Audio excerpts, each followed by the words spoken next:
Hey, welcome to Stratton Inspections with the Vendor Voice. I'd like to first of all welcome Tiffany Turner here as my sidekick, and then also Sam Openshaw with Openshaw Real Estate. So excited to be here. Really glad to have you here. This is awesome. So excited to see where this is going to take us. It could go dark. I don't know. I think we're going to have some good nuggets, man. From we are. Questions you sent me. But we're very selective on who we pick. Yeah. And so we thought about this one long and hard. Yeah. And Sam, you came to my mind. Oh, thanks, Paul. I got some good nuggets, man, from the questions that you sent me. I got some good stuff. So I Cool story. So I met you. I met you in the roping arena. Yeah. In Coolidge. Yeah. When he was out marketing in the arena. Yeah, we were working. Yeah. And Sam obviously is a heck of a roper. My brother met him first. Yeah, one with your brother. Uh-huh. And you were like the tag along. Yeah. The groupie. You were the groupie I that said, day. hey, Kent, invite me to rope at your house so I can meet Sam and get a better relationship with him so I can capture his business. Right. And so that's where it all began. Marketing at the arena works. That's it. So, Sam, tell us a little bit about, like, when you first got into real estate, before you were actually an agent, you lived in Parker, I believe, Arizona. You grew up in Parker, small town. Super small. Yeah, you were raised on, like, a ranch or a farm. I wasn't, no. Okay, but My you wife were. was, yeah. Oh, your wife was. Okay. Yeah. Oh, is she from Parker too? Yep. Met her when she was in 8th grade. I was going into my freshman year of high school. Been together ever since. Wow. Like 24 or something, 25, almost 25 years. We've been together. That's sweet. That's sure. And sweet. she's amazing. Like, Yeah, why isn't She Heather should be on with this us? podcast. I know, not me. right? She's like, you should like to hear her voice and stuff. Yeah. I get it. Me, I a get it. microphone and a camera, I'm in every time. I don't even care what we're talking about. I just want to be here. As long as you can hear This is your what I voice. came for. well, anything The she mic. touches, she's very successful at it. And, Right. except for you. Well, Anyway, I'm kidding. No. I'm kidding. No, you guys are an awesome team, yeah. and I want to kind of go back into Parker real quick. So you grew up basically kind of knowing jack of all trades. I know you're very handy, and so tell us a little bit about before your real estate career, what Yeah. you were doing.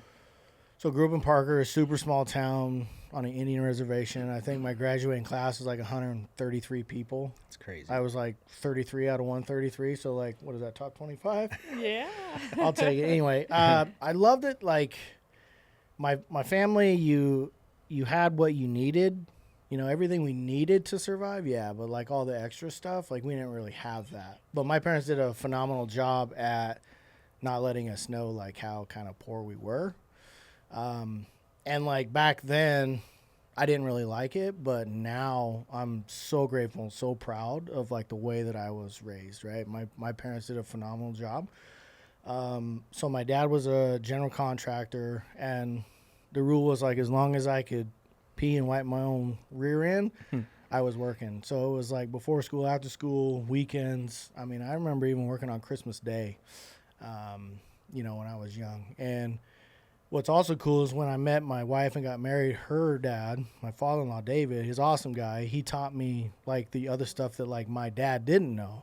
So my dad knew a lot about construction and all that stuff, but my father-in-law knew the other pieces. And I worked a lot with both of those guys, and they both taught me like so much. And I'm so grateful. I still call him almost every day asking him certain questions, if I'm working on a flip or something.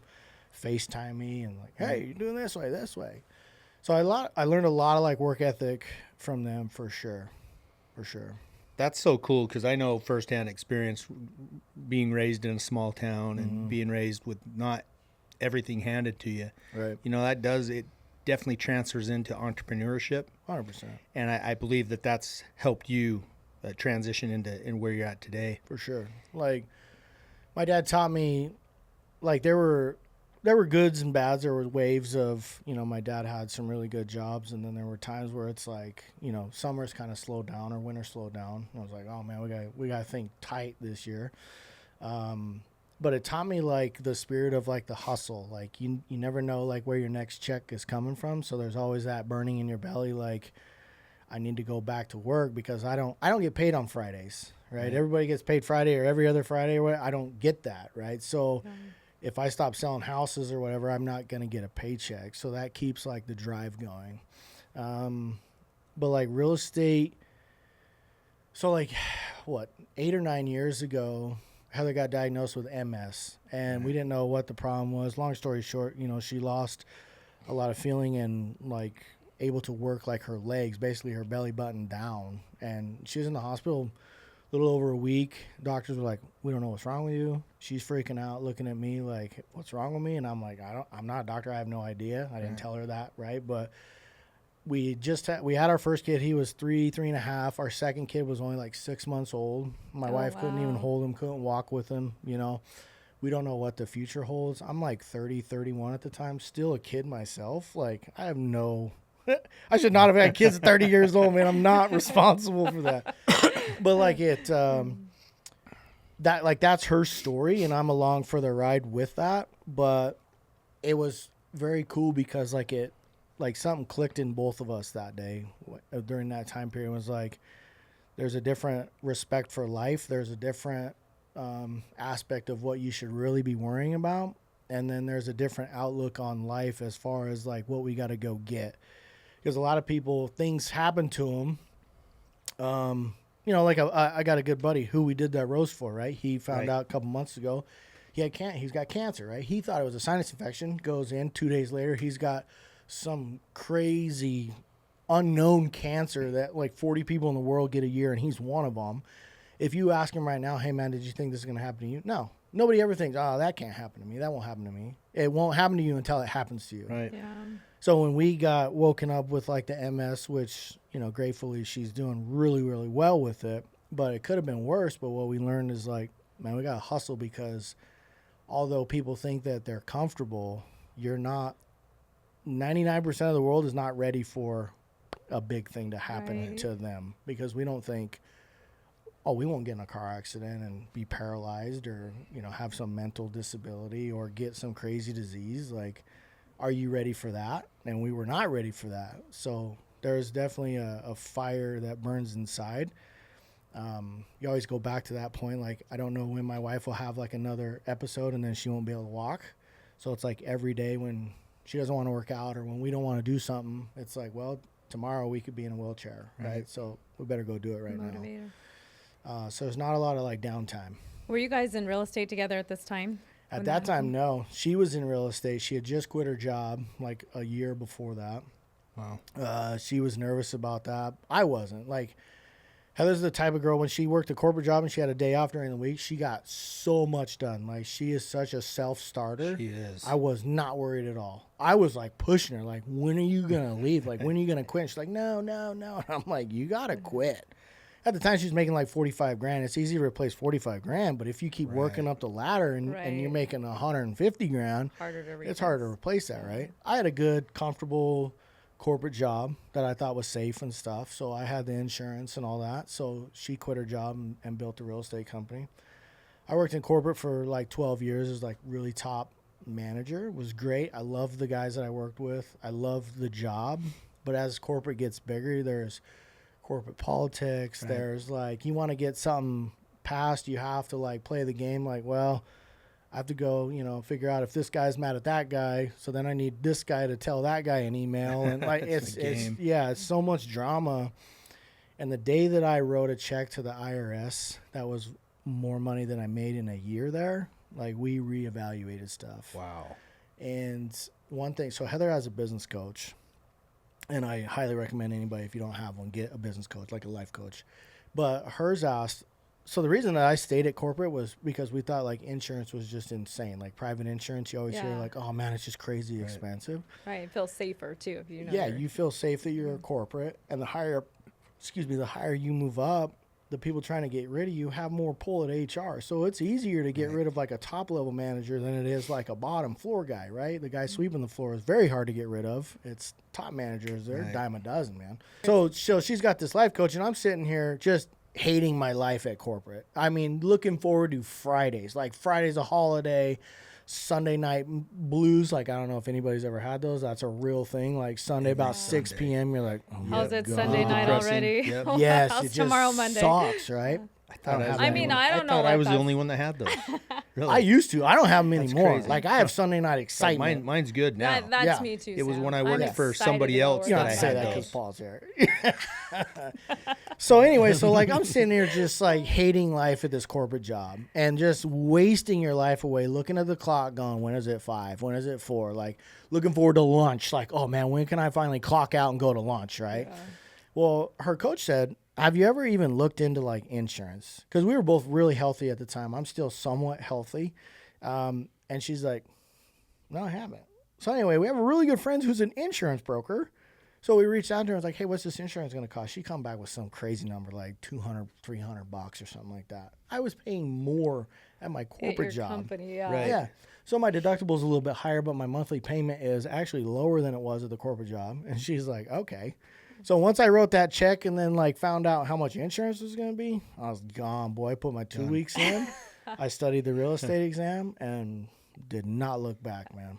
I mean, I hated leaving the guys and the job because relationships were super important to me. And those guys were phenomenal. They did everything for me, man. I still to this day love those guys.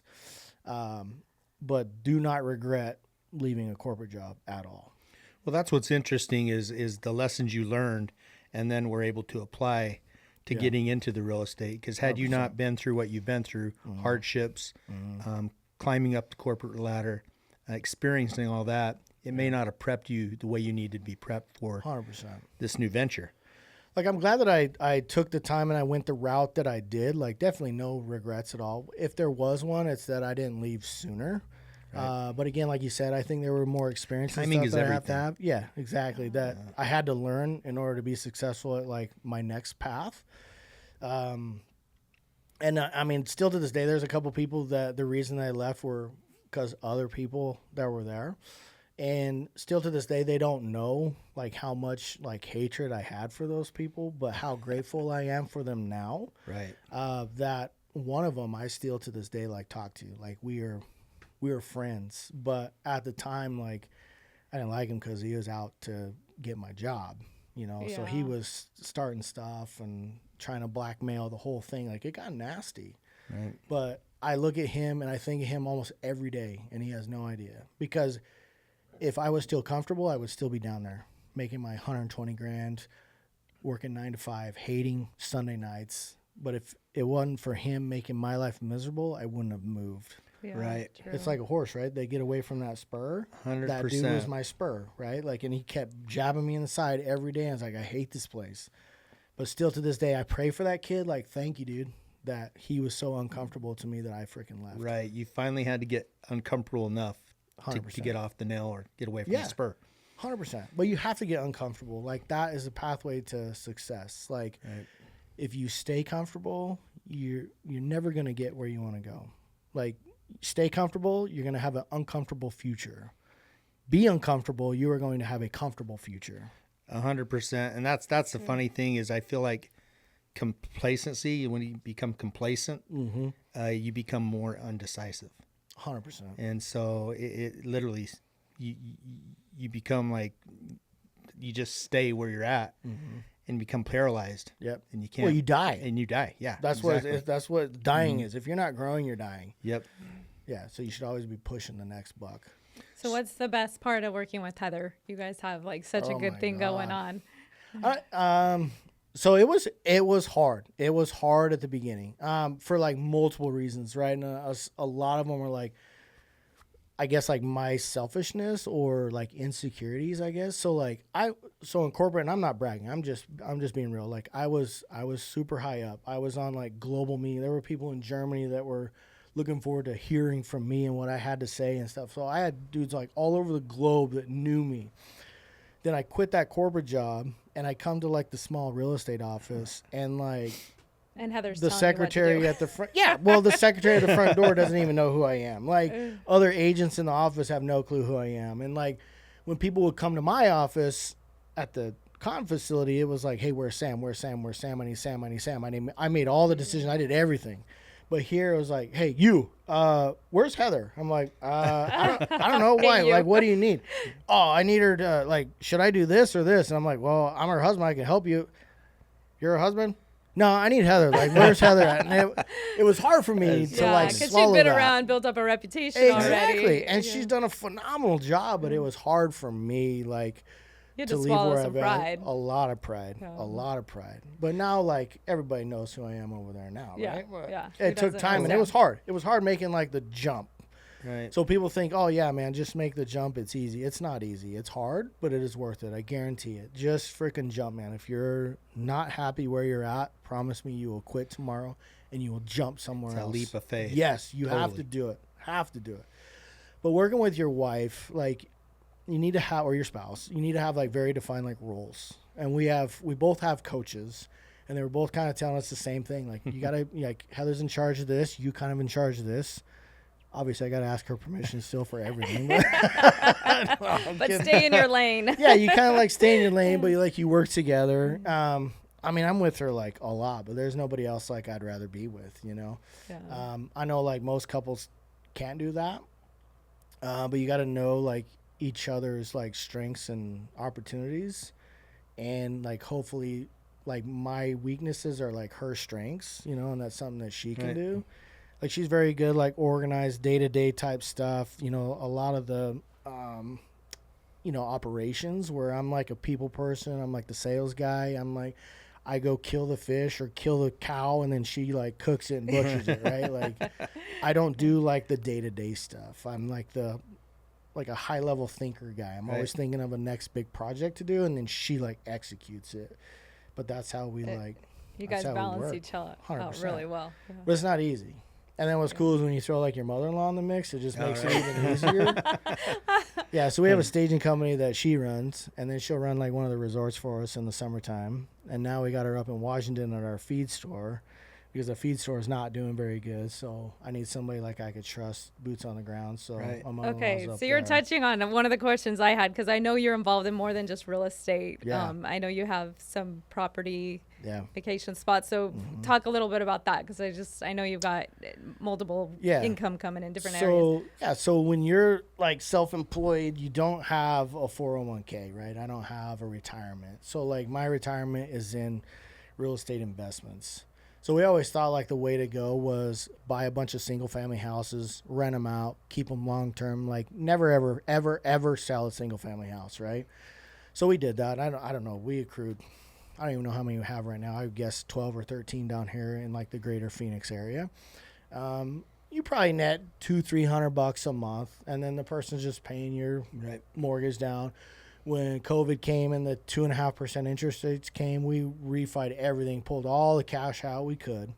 And then her name is Beth Madsen, really opened our eyes to like multifamily stuff. So she used to own a resort in Minnesota in OttertailBeachResort.com. What was that? All right. Yeah, right. But she was like, hey, she'd owned it for many, many years. Her and her husband ran it, did excellent at it. Beautiful spot.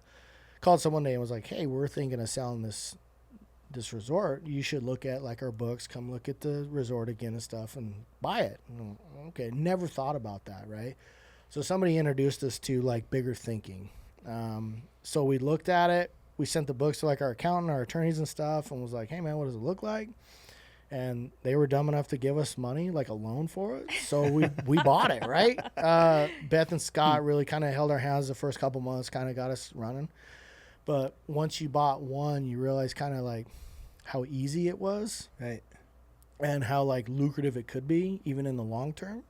So we bought another one the next year. And we were able to like have the sellers carried most of our down payment. So like we bought almost a $4 million resort with like nothing out of pocket, right?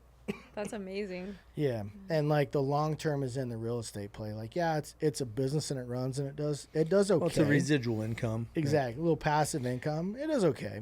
And then appreciation on top of that. That's where it's at. Appreciation. And then later on you can kind of split them off as like single family cabins and like 4 or 5x your money right there. So like that's my exit strategy. If Heather wants to die with these things and just pass them on to the boys, right? I'm a little more selfish. Like I'm ready You're to like, I sell wanna these retire things. large. Yeah, like I'm go almost rope some more. 40. Yeah, I'm 39 still, but like I'm ready to like almost like sell out and freaking live, man. Right? Right. Like I don't want to work forever. I enjoy working, but I want to do it forever. I want to do more want tos and less have tos, right? Right. Like right now I have to go to work. I have to show a house. I have to take a listing. I don't want to do that forever. Well, that's one thing I noticed about you is you did take off for a little bit and kind of concentrated on your retirement, if I should say. Right. And then you found yourself having to get pulled back in because things were kind of falling apart, and you and Heather had to come back and rein it back in and get it back on track. And that's just part of owning a business. You got to keep your eye on it pretty close. Yeah. I think like every small business, you know, like I know you know for sure because I know your story, and it's a beautiful story. I think like 4 divorces or something. That's cool. That's close. Anyway, I'm working on my first one. I'm working on my first divorce. Like everybody has a story, and like when it comes to small businesses, and I think I can speak for you, right? Is that when it gets tough, like it's all hands on deck, man. It is. Everybody's rolling up their sleeve, and what is cool is that there's certain people that have come into my life and are still here that are super super loyal. And I will forever be grateful for those people. And so I get choked up, man.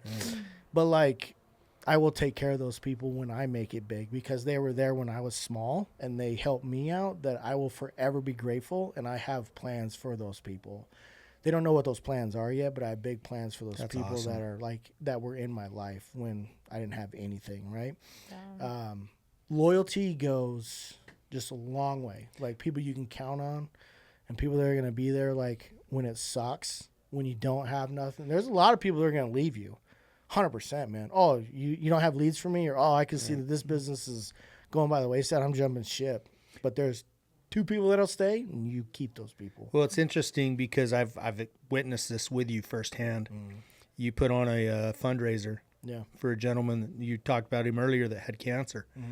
And the money that you generated from that. And I know a lot of that money for the dinner itself, which was amazing, by the way, came out of your pocket. Yeah. Well, and also, too, this was your birthday party. This was his birthday party. This was your birthday party, and you rolled it into a charity event, which is awesome. Perfect. It's one of the things, like, I learned early on about you and Heather. You do a lot of charity work for the community and foster care. And well, there's man, you guys are going to get emotional, but there's like a bigger purpose. Let it out. Yeah. Let it out. There's a bigger purpose in life, right? Like, my coach asked me one time, he's like, hey, man, like, what are the top 5 things that are most important to you? Like, if money was no object, what would you do every day? And I started listening out like, oh, I'd hang out with my kids. I would do this with my kids. I would spend more time with my wife. I would do this. And we went and looked back, and it was all stuff that didn't cost money. Right? Like, it doesn't take money. You don't need to make money. Yeah, it's what you do with your time, right? So that became, like, very valuable to me is, like, where I spend my time. And I've learned how to say, like, no. And you have to learn how to say no. Yeah. You have to give back because there's people that help me out. And, like, I've got to give back when I get bigger, for sure. So, like, the thing with my buddy who had cancer, like, yeah, it was my birthday party, but I want to think of something very, like, creative and fun to do, so I did a roast. Right. I couldn't find anybody funny Sam enough. Openshaw roast. Yes. Like, is there anything better, roast dude? me on my birthday. Yes. And I'm going to give all the proceeds to somebody else. Yes, exactly. Who does that? Yeah. I had to do something funny to bring people in. Like, just putting on a dinner, nobody's going to come and give money. So I'm like, hey, man. I can never find somebody like funny enough or dumb enough to do a roast. I didn't ask you though. Yeah, I was gonna say. But like I was like, I've always wanted to roast somebody and be like the MC. But I was like, you know what? I can't find anybody. Let's just roast me, right? Like I love it. I love when people just rip on me all the time. So I did. I picked like 6 of my buddies who were very intelligent but very witty, very like quick. They were good. They were phenomenal. Yeah. Yeah. But anyway, giving back. So all the proceeds went to my buddy. Pay some of his bills. I think we raised just over like $6,000. My goal was $5,000. It's incredible. Yeah, it's awesome. We do a lot of stuff with like foster kids. So there's a big company that builds airplanes. I'm not going to say the name, but it's probably the most popular one. Well, a buddy of mine works for them, and he used to do this fundraiser for foster kids at Sunshine Acres. Well, I told him like last week that there's no funds for these kids this year because business is hurting. Oh, wow. So he reached out to me. We already do stuff with Jacob's Mission, finding toys and gifts and food and supplies for Jacob's Mission, which I've I love because I adopted a kid from there. Right. But we picked up like Sunshine Acres. So what I'm going to drive home on that is like when people go to spend their money, like it's the small businesses that are picking up the slack for large businesses. When they have a bad year or a bad quarter, they just start making cuts, not thinking who they're affecting, right? They're like, well, we're going to lay off 10,000 people or whatever that number is. We can't be showing that we're spending X amount of money on gifts for these foster kids. But when you sit back and you look at like the foster kids, it is not their fault where they're at. Right. Like they're just a product of Their environment. The whole thing. Yeah. Yeah. And you look at these kids and they're perfectly little innocent, normal kids, man. Like, and they just have, just life is just kicking them in the face right now. And that's their story, right? That's their story that they're going to be able to have later. But if I can help them out, like that's what we're going to do. So we're going to help out Sunshine Acres and Jacob's Mission this year. So I'm going to hit you up for some donations and stuff later too. But like, it's super cool to do that. We went to Jacob's Mission's annual gala. I don't know how you pronounce that. Too fancy? Yeah. Too fancy for me. I don't know, man. I was the only one in jeans. I was the only one in jeans. I wore the belt buckle we won together, by the way. I always do that at charity events. Oh, good. Because I felt like I was doing a charity for you. By helping me win it, right? Yeah. Anyway, but like I awesome. found like crazy amount of joy by like buying they have like giveaways and stuff, and they have like a live auction. Obviously they're trying to raise money, so you're supposed to pay over what the thing is worth that somebody else donated, right? So we got some cool gifts. We got some cool like vacation packages and stuff. You get them on actually a better deal, but I have so much fun like raising my hand winning those auctions. Like So I got to witness this firsthand because I actually sat at your table before my husband and I, Ty Lusk, invited us and watched you go. Yes. I love that. And Heather like, give me your credit card. And I'm like, no, are you kidding me? And then they put me in the front row. I don't know if they did this on purpose, but they put me in the front row, and then they bring all the kids in here to like sing this song. So I'm like 6 feet away from these kids. Softened up already. Like, I was going to take them all home, dude. I'm like, bag them Bunch up. of They're puppies. all just coming with me, you're man. like, just sing to Sam. Yes. Open up the pocketbook. Yes. now. And I just kept raising my hand, and Heather's looking at me like, how are you going to afford all this? I don't know. I don't know how we're going to do We'll it, but figure we're it going out. to do We'll it, figure right? it out. Because I have everything that I want. I have everything that I need and want in life. Like if I die today, I'm good. Everything. These kids don't have that, and I feel bad that they don't get to experience. some Well, stuff and yeah, like I've that. never seen a U-Haul follow a hearse to the graveyard, you know? Right. And you can do so much good, and whether it's karma or whatever it is, if you do it genuinely, expecting nothing in return, because you may not get anything in return monetarily, For sure. but somehow it all comes back. Yeah. And that's all, just to help somebody out, Oh, for sure. because I know I've needed help in my life so much, And somebody was there. and somebody was there, my family member, a friend, Mm-hmm. and so yeah, giving back is huge. Well, you do that. I mean, you even do that whether you think about it or not, like creating, like careers. Right. For like Miss Tiffany here. I mean, like I pray for her almost daily that she has to work with you, but like I know, me too. it's because of you that she has a cool career that she gets to come to, and like It's Jill very, back very there. true. And like Wow. it's very stressful, super stressful for me and Heather sometimes because there's months, especially this year when the real estate market, the last 2 years has been horrible. It's been bad, right? So we've had to get back in the business, but you look at just like the expenses going out. Right. I mean, just tens of $1,000s a month just to keep the lights on. And there's not much coming back in, but you're like, man, I need to cut some people. And like, that's the word, like that's That's tough. The ultimate goal is to never, ever, ever have to do that. Like I would sell horses before I did that. And that's big for me, right? Like Right. I did. I got rid when the market started to shift 2 years ago. I had a beautiful, huge, brand new, like living quarters trailer. I remember a that. freaking F450 Platinum. Like I had like a $400,000 setup, dude. And we could see things were starting to shift, and it was like horse trailer or Nikki. I'm like, Right. that's an easy decision. Sold I that hope freaking Nikki's horse not trailer, right? listening to this. Nikki, I traded you for a horse trailer. Oh dear. No. But like just making sacrifices like that because you get to create like opportunities for other people. Right. And I know like God does things for me. Because I will create opportunities for other people. Like he gives me things that I want because he knows like I'll give it away. Like for example, like I'm super blessed with like equipment at the house. Like I got a skid steer and, Right. and a dump trailer, blah, blah, blah. that dump trailer, other people probably use that dump trailer more than I do. But like God gave me the ability to get that, the money to go get that, because He knew I just give it away. Like, and serve others with yeah, it. somebody needs it. It's like, there you go, man, go get it. And people have destroyed it before. I'm on like my third dump trailer. I had known that. I'd have went and got it. Well, you're the only one that's not allowed to borrow.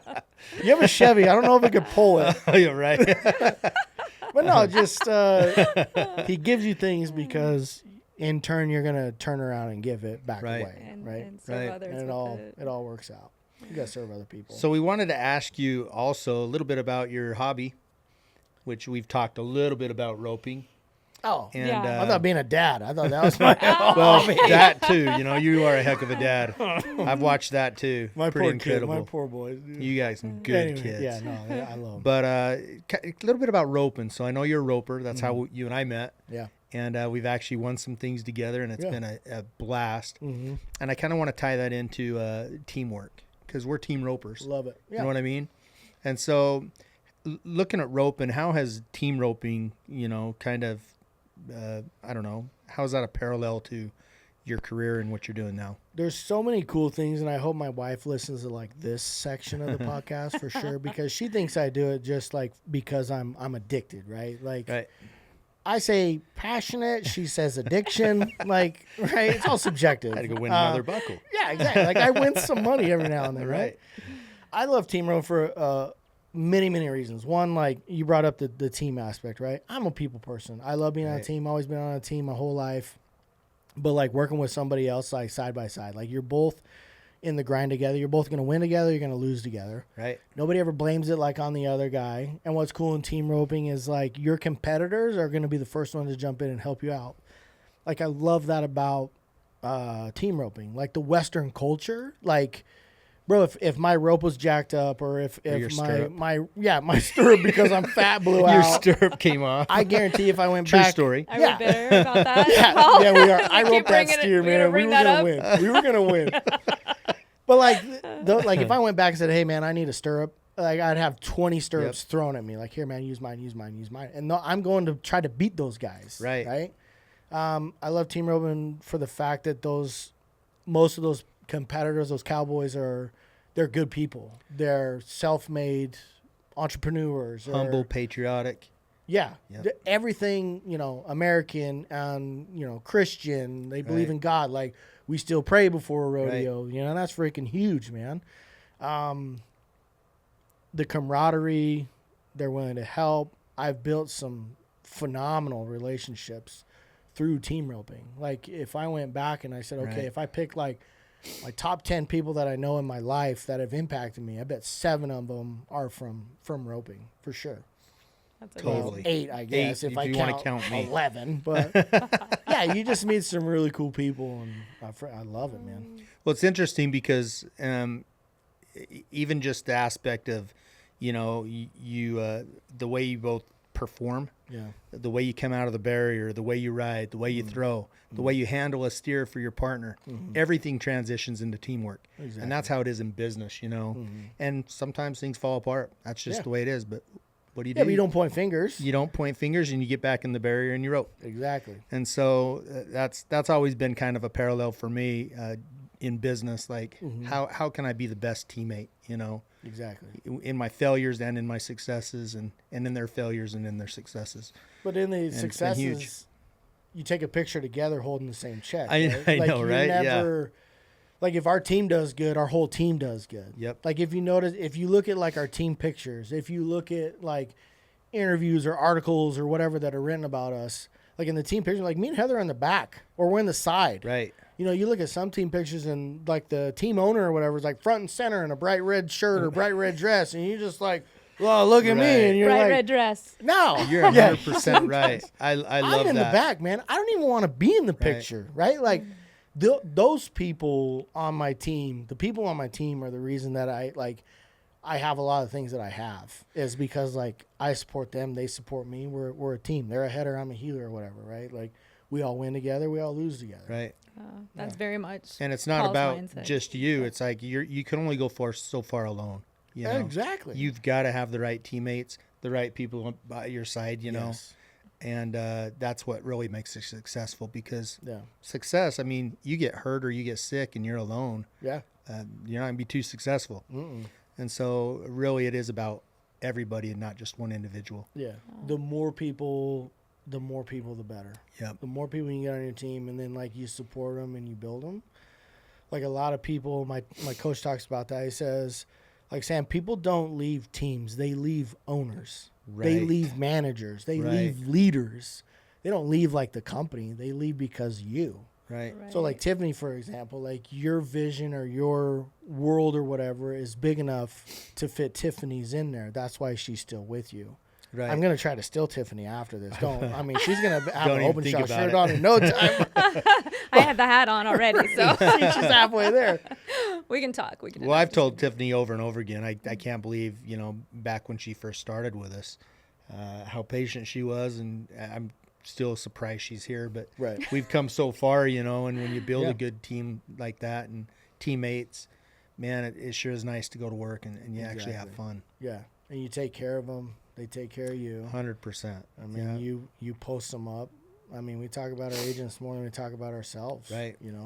Like I want them to be successful. So like when you talk about like joining the team, if you want to be on our team, it's like I want to know like what your goals are in life. Like I don't care about how many houses you want to sell. Like what are your goals? We'll work backwards from that and then figure out how many houses you got to sell. But like I want to know that you want investment properties, or I want to know that you want to retire by 50, or I want to know that you have a kid that's sick that you have to make X amount of money because insurance doesn't cover it or whatever, right? Like I want to know your story. Help you. Yes.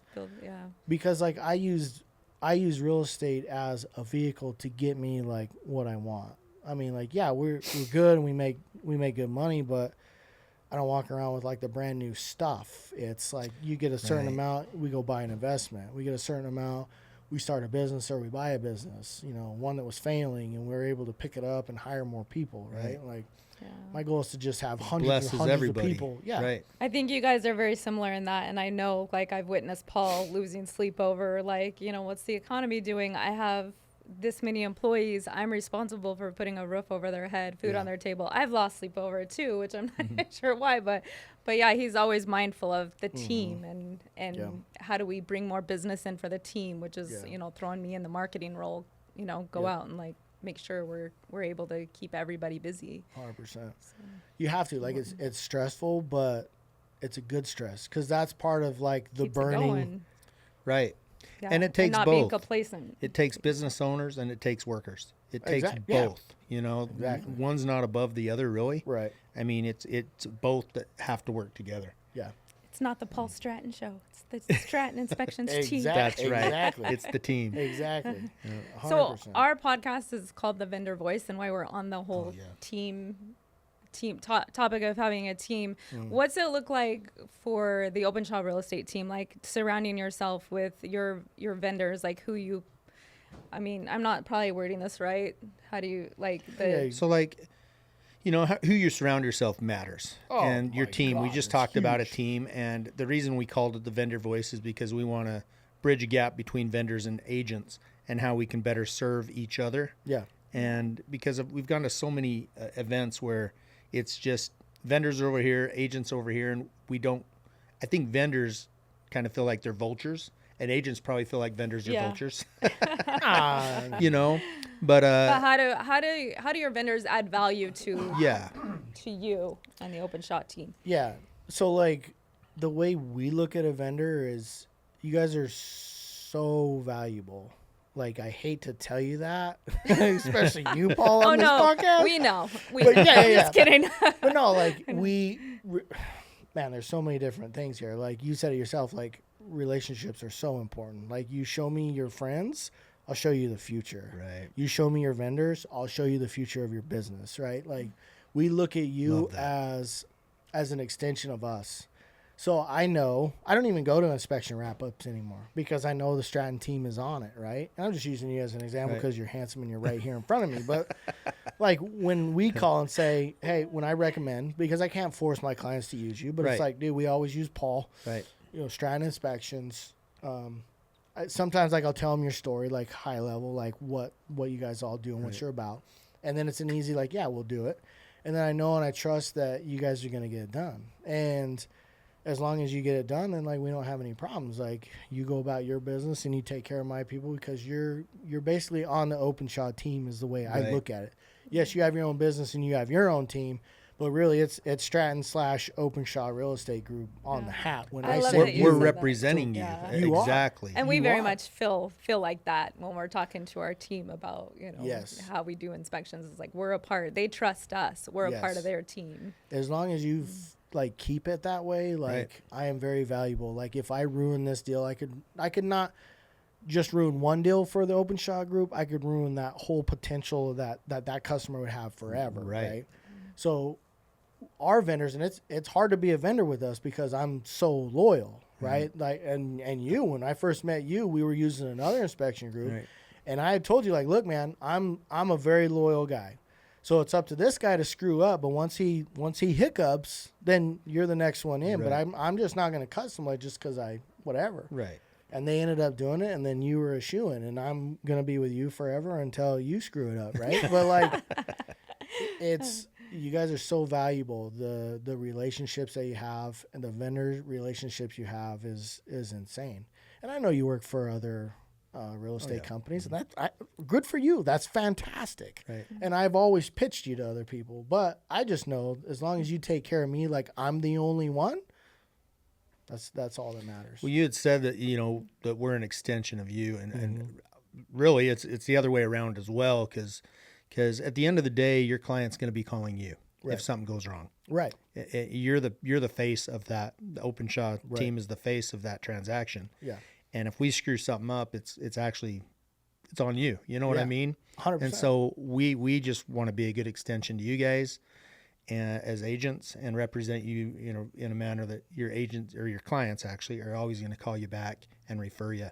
Mm-hmm. We're just a small part of the deal, but you're the whole deal. So yeah, but it comes back to like relationships. It does. And who you can trust. Exactly. Relationships of trust. I pound that into my guys over and over and over again, because if people can trust you, they will forever be loyal. Forever. Yep. And like when they know, love, and trust you, then like price and stuff doesn't really matter. Right. To be honest with you, I don't even know what you guys charge, because it doesn't matter to me. Like I know what I'm getting is good enough for my clients and for me, because I don't hear, like, hey, Paul charged me $600 and I don't think you did a good job. Then we have a problem. But like when they know, love, and trust you, it's like, I don't know. They're like, how much is an inspection? I don't know, 5, 6, I don't know. Call Tiffany, dude. I have no idea. Right. So funny, because the first inspection you used us on, the deal fell apart. You. Me. You. I said us. We're team here. No, right now that one was you. Yes, our first deal. And here we are still. Oh, my God. Yeah. First deal. First time I was going to double into over $1 million deal. Oh, my God. And Paul just, destroyed it. That was funny. I saved it. Let's cut this part off. Things like if I could summarize like this entire thing, right, in a couple like bullet points. Perfect.